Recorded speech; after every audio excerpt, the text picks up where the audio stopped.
ครับวันนี้เรามาดูรถแมคโครกันนะครับ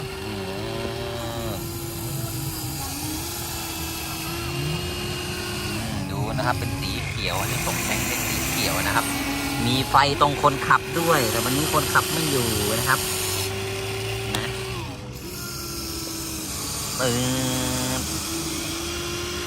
นี่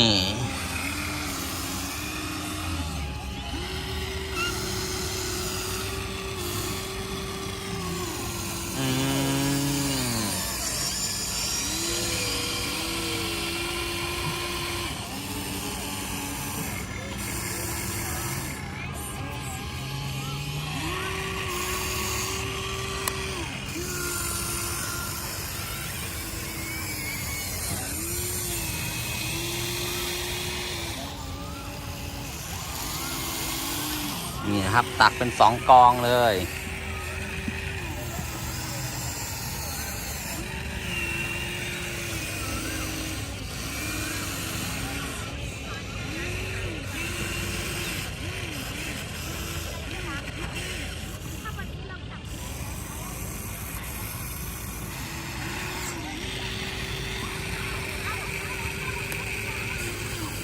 กระซัว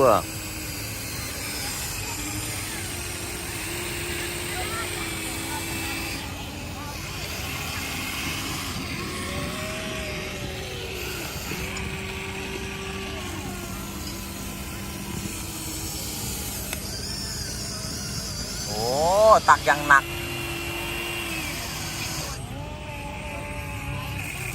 โอเคท่านนี้ลาไปก่อนนะครับบายบายติดนี่กี่เนี้ยตายไม่ติดนี่กี่